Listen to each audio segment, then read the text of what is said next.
Date में मान लीजिए अगर हमारा और आप पार्टी का समझौता हो गया होता और जो बाप दादा पूरा मिलकर आपकी रणनीति बना रहे हैं वो तो जीरो से ऊपर नहीं उठा पाए।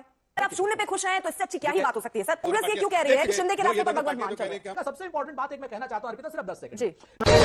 हे भारत के राम जगों में तुम्हें जगाने आया हूँ, स्वधर्मों का धर्म एक बलिदान बताने आया हूँ। जय जय श्री राम। नमस्कार दोस्तों, शेखर की बात लाइव में आप सबका स्वागत है। चाहे सत्ता हो, न्यायपालिका हो या मीडिया, हमारा लक्ष्य सत्य की स्थापना और सनातन पर हो रहे लगातार प्रहारों का समुचित जवाब देना है, ताकि लोगों तक सही जानकारी सुगम व सरल माध्यम व भाषा में पहुंच सके। आप हमारे चैनल के साथ जुड़ें व अन्य मित्रों को भी जुड़ने के लिए प्रेरित करें, ऐसी हमारी प्रार्थना है। दोस्तों, चैनल को सब्सक्राइब कर लें ताकि जब भी कोई नई वीडियो आए तो उसकी सूचना आपको तुरंत मिल जाए। वीडियो को लाइक और उस पर कमेंट भी करें, जो हमारे लिए संजीवनी का काम करता है। तो मित्रों, आइए देखते हैं आज की इस महत्वपूर्ण वीडियो को। चलिए शुरू करते हैं। मैं जरा सुरेंद्र सिंह राजपूत आपका रुख करते हुए, नुकसान नफा तो छोड़िए, कांग्रेस का भी काफी असर रहा है सर। 14 सीटें ऐसी थी जहां कांग्रेस के कारण आम आदमी पार्टी हारी, खुद केजरीवाल भी मुसीबत में फंस गए, हार गए, तो काफी असर कांग्रेस पार्टी का रहा। देखिए अर्पिता, आप लोगों की अपनी मीमांसाएं हैं। मैं इस निर्मम मीमांसा का भी धनात्मक ऊर्जा के साथ स्वागत करता हूं। हम किसी को हराने के लिए चुनाव नहीं लड़ रहे थे, हम स्वयं को जिताने के लिए चुनाव लड़ रहे थे। पब्लिक ने जितना हमको सपोर्ट किया, हमने वो काम किया। हमने तो किसी को हराने, हाँ, सत्ता के खिलाफ चुनाव लड़ रहे थे, आप पार्टी के कुशासन के खिलाफ चुनाव लड़ रहे थे। 11 साल का कुशासन था और केंद्र सरकार का भी 11 साल का कुशासन था, जो लॉ एंड ऑर्डर की बात थी। बिजली, पानी और जमुना मैया के वाटर के लिए हम केजरीवाल सरकार के खिलाफ चुनाव लड़ रहे थे और लॉ एंड ऑर्डर के लिए हम भाजपा के खिलाफ चुनाव लड़ रहे थे। तो इस तरीके का ये आरोप लगा देना कि साहब इन्होंने हरा दिया, इन्होंने जिता दिया। आज की डेट में मान लीजिए अगर हमारा और आप पार्टी का समझौता हो गया होता और आप पार्टी फिर चुनाव हार गई होती, तो हमसे कहा जाता है ये तो नसुड्डे हैं, ये तो पनौती हैं, ये तो ऐसे हैं जिसके साथ जाते हैं वो हार जाता है। आज की डेट में आप पार्टी ने इच्छा नहीं जाहिर की, हम लोगों ने अपना चुनाव लड़ा, आपने अपना चुनाव लड़ा। हमने तो हरियाणा में आप पार्टी को नहीं कहा कि आपने हमें हरा दिया, हमने तो गुजरात में आप पार्टी को नहीं कहा कि आपने हमें हरा दिया, हमने तो गोवा में नहीं कहा आप पार्टी को कि आपने हमें हरा दिया। लेकिन हाँ, नोएडा के से चलने वाले जितने हमारे साथी मीडिया के चैनल हैं, उन्हें कुछ ना कुछ कांग्रेस को कोसने के लिए चाहिए और भारतीय जनता पार्टी को कुछ ना कुछ कांग्रेस को कहने के लिए चाहिए। कांग्रेस जनता के मुद्दों पर चुनाव लड़ी। बताइए, यमुना के पानी को साफ कराना क्या अच्छा मुद्दा नहीं था? हवा को साफ करना अच्छा मुद्दा नहीं था? दिल्ली को रेप की कैपिटल बना दिया, महिलाओं के प्रति अनाचार, अत्याचार, दुराचार हो रहे हैं दिल्ली में, ये मुद्दा हमने अच्छा नहीं चुना। अगर आप ये कह रहे हैं सर, ठीक है ना, उमर अब्दुल्ला ने भी तो ट्वीट किया था ना कि आप लोग और लड़िए, आप लोगों के अगर आप साथ होते तो हो सकता है कि ये सीटें 37 तक पहुंच जाती, बहुमत के आंकड़े तक आप पहुंच जाते। लेकिन साथ ना लड़ना क्या नुकसान लेकर नहीं आया? उमर अब्दुल्ला, अर्पिता जी, उमर अब्दुल्ला हो चाहे हमारे नोएडा के साथी मीडिया वाले हो, हमारे बाप दादा नहीं लगे हुए। हम चुनाव लड़ने के लिए आए हैं। चुनाव हम राज्य स्तर पर लड़ेंगे। इंडिया गठबंधन राष्ट्रीय स्तर पर है, जहां हमारा समझौता हो पाएगा वहां हम चुनाव लड़ेंगे। हमारी कांग्रेस पार्टी एक राजनीतिक जमात है, अपने अस्तित्व के लिए भी लड़ना है। हम यहां पर किसी एनजीओ के रूप में नहीं आए हैं चुनाव, क्या नाम, भारतीय राजनीति में। सच बात यह है कि 2013 तक क्या नाम, कांग्रेस पार्टी को सत्ता दे रखी थी। अब उसके बाद जो है आप पार्टी को सत्ता मिली, आज की डेट में भारतीय जनता पार्टी को सत्ता मिली, हमारा तो एक भी विधायक नहीं। हम तो लेकिन उसके बाद भी भारतीय जनता पार्टी के ऊपर अब तो डबल इंजन की सरकार है उनकी। हम तो उस डबल इंजन की सरकार के ऊपर दबाव डालेंगे कि यमुना मैया को साफ कीजिए, गंगा मैया के झूठे बेटे। ठीक है, लेकिन सुरेंद्र जी, सारे मुद्दे जो आप उठा रहे हैं वो तो पहले से भी उठा रहे थे। जो बाप दादा पूरा मिलकर आपकी रणनीति बना रहे हैं, वो तो जीरो से ऊपर नहीं उठा पाए। हाँ, कोई बात नहीं, ये फैसला हमारा अपना है अर्पिता जी, इसके लिए हम, ठीक है, मतलब आप खुश है ना सर? देखिए, हर परिस्थिति में खुश होना जरूरी है। अगर आप शून्य पे खुश हैं तो इससे अच्छी क्या ही बात हो सकती है सर?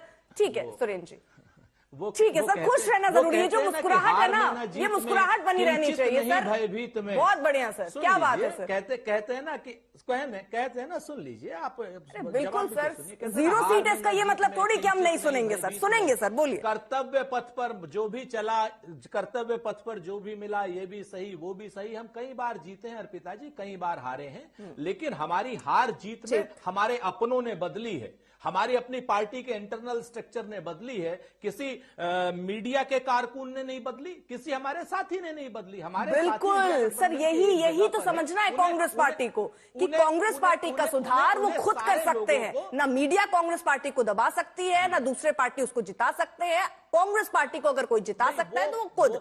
ठीक है सर, ये बहुत बड़ी बात आपने कह दी सुरेंद्र जी। चलिए मैं जरा सैयद जफर इस्लाम जी, सर ये मुस्कुराहट रखिएगा, आप नाराजगी मत रखिए। सैयद जफर इस्लाम जी, सैयद जफर इस्लाम जी, देखिए सर, ठीक है सर, ठीक सर, बस मुस्कुराहट बनाए रखिए। सैयद जफर इस्लाम साहब, बीजेपी जिस तरह परफॉर्म कर रही है, बहुत बम बम बम बम सारी बातें बीजेपी के लिए हो रही हैं, लेकिन आप भी ये मान रहे हैं कि एक बड़ी चुनौती बीजेपी के सामने है। जनता ने अगर आपको चुना है तो वही सारे मुद्दे जो आम आदमी पार्टी के लिए आप उठाते रहे हैं, वही सारी चुनौतियां, कूड़ों का ढेर, यमुना की सफाई, AQI, प्रदूषण, ये सारे मुद्दे वैसे ही हैं। अब आपको समय यहां पर वाहवाही शुभकामनाओं से आगे निकल के अब इन कामों पर आकर टिका है सर।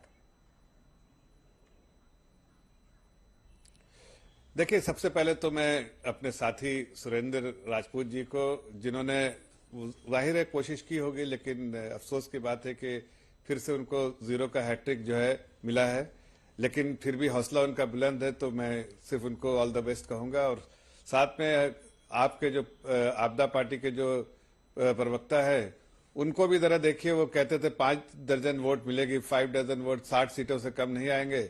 इसी चैनल पे और कई चैनलों पे बार बार हमसे उलझते थे। आज मैं उनसे कह रहा था कि 50 सीटों के आसपास भारतीय जनता पार्टी निपटेगी, तो वो 50 सीटों के आसपास हम जो आए हैं और जो हमारा अनुमान था, और हम अनुमान बार बार ये कहते थे कि हमें कोई किसी एजेंसीज के सर्वे के बेसिस पे नहीं, बल्कि हमारा अपना जो फीडबैक मैकेनिज्म उसके बेसिस पे आता है। बहरहाल अब जीत हो गई है, और आपने जो कहा है उसकी दो अहम बातें हैं, दो चीजें पैरेलल काम होंगी। पहली बात, जैसे आदरणीय प्रधानमंत्री जी ने कहा, कल ही अपने स्पीच में कहा, और उन्होंने कहा कि बहुत साफ सुथरे तरीके से कि सीएजी रिपोर्ट जिसको दबा कर ये बैठे थे, वो सीएजी रिपोर्ट जनता के सामने रखी जाएगी।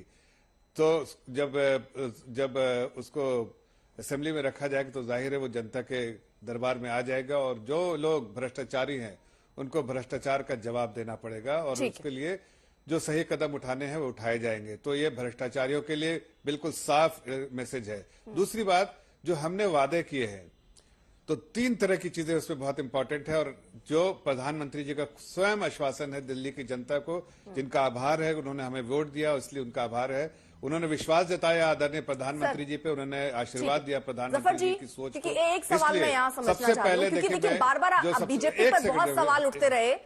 जिस तरह हमने लड़ाइयां भी देखी हैं, आम आदमी पार्टी और बीजेपी किस तरह एक दूसरे पर एकदम तीर थामे निशाना साधते हुए नजर आते रहे। अब क्योंकि ऐसा भी कहा जा रहा है कि अब पहले तो आपके नाराज, वो कह रहे हैं आम आदमी पार्टी की पहले नाराजगी थी, जेल भेज रहे हैं, कहीं ऐसा तो नहीं अब जोड़ तोड़ की राजनीति चल रही हो? संभावना कांग्रेस भी जता रही है, उस पर सुरेंद्र राजपूत जी मैं आपसे भी सवाल लूंगी, उसके बाद पूछूंगी कि क्या ऐसा चल रहा है, क्या खेला कहीं पर? देखिए, मैंने बहुत पहले कहा था, पहले एक बात अपनी पूरी कर ले फिर आपका जवाब देता हूं। ये जो हमने जो आपने जो जनता की उम्मीदें हैं, उन उम्मीदों पे खरे उतरेंगे।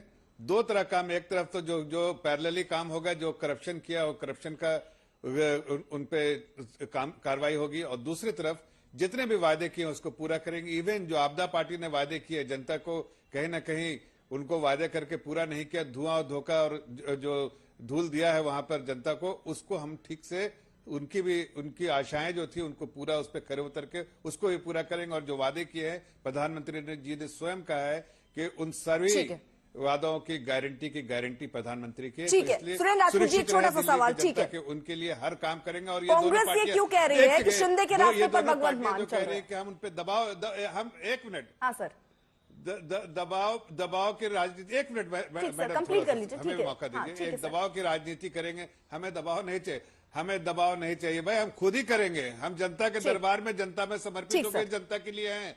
आपके दबाव की जरूरत नहीं है, खुद पे आप अपने भरोसा जताइए। ठीक दूसरी सर, बात, ठीक सर। खाली आपने जो सवाल किया था उस पर कह रहे हैं कि देखिए हमने बहुत साफ लफ्जों कह रहे थे कि केजरीवाल और आपदा पार्टी हारने ठीक के बाद और सर। केजरीवाल जी के हारने के बाद ये पार्टी सीज टू एग्जिस्ट, मतलब ये खत्म हो जाएगी, टूट जाएगी, पार्टी खत्म हो जाएगी। आपने सही उदाहरण दिया था शुरू में। हाँ, ठीक। सुरेंद्र सिंह राजपूत, कांग्रेस क्यों ऐसे कह रही है कि शिंदे रास्ते पर चल रहे हैं भगवत मान? अरे एक जगह उनकी सरकार चल रही है, चलने दीजिए ना।